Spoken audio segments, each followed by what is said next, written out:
another video on the cheese and ham on toasty thingy with a bit of tomato as well. So it's fried sourdough. It's nice and crispy. I put it's about 50 grams. It's a dessert spoon worth of tomato sauce on it, just like a pizza sauce type of thing. I've got 150 grams worth of a bit of ham. I've actually bought some chorizo as well, which is going to make it nicer. I don't want all that fat in, or do I? No, it's just going to be too greasy. So we're going to need to drain some of that fat off into a container. Although ideally, it would be nice to fry the sourdough in that fat, but I'm doing it this way around for ease and speed. So that out of the way, and then there's 50 grams, 150 grams worth of mixed cheeses. So it was just going to be cheddar and mozzarella, but I didn't have just quite enough of that. So there's about 50 grams worth of cheap red Leicester cheese, and then 50 grams worth of mozzarella and 50 grams worth of cheddar. So that into there like that, and then stir it around, turn the temperature up a bit so it melts, or starts to melt, and coats all the meat and goes a bit stringy and a bit gooey. And then once it's all melted together, let's get in there. There we go. And then once it's all coated and combined, then we let a crust form on the bottom, and then put that on top of there, and then flip that over and then put it into it. That's what we do. So could be done on a solid top, this. I just kind of think it's a more interesting cheese toasty type of thing. So it's a ridiculous amount of cheese, it's a ridiculous amount of meat. So get that roughly into the shape of the sourdough, which is about that, so you can imagine that. Fry it so it goes crispy. It's already starting to go crispy there and there. More fat's coming out of it, but that's fine. That's a cheese taste.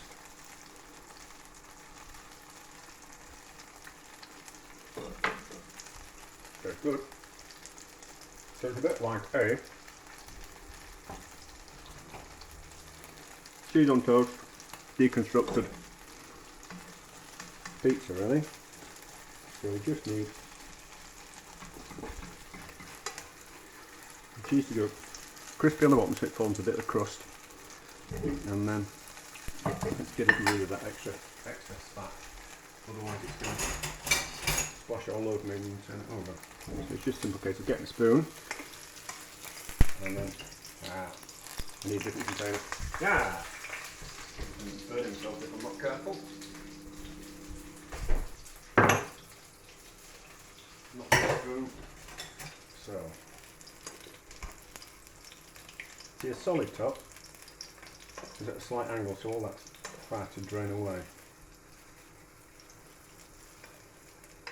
into a collection tray.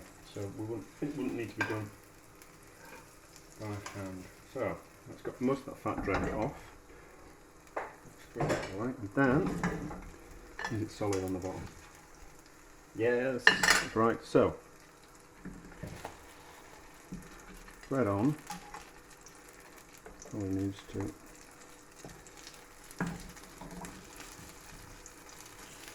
just do that a little bit. That there, and then over onto the board. Turn the heat off. So it's formed a crust, so there's no need for a grill. Squish it down a bit onto there. I can live in. No, that's going to burn that. Out of there, because I'm only going to make one because I've got no more cheese in the house. And then it's a simple case of, we did it that way, didn't we? Can't eat it all in one go, like you couldn't pick it up and put it in your mouth. So we just in half and then in quarters again. And there we go. I think that's better for the mozzarella that went into it. So mozzarella for stringiness, and then some kind of cheese, other type of cheese for flavour, away we go. That's going to be delicious and my dinner, and nicer for the chorizo as well. I suppose, since it's a Spanish thing, we could put manchego in, or stick with the Italian and use some kind of Italian salami. And there we go, delicious.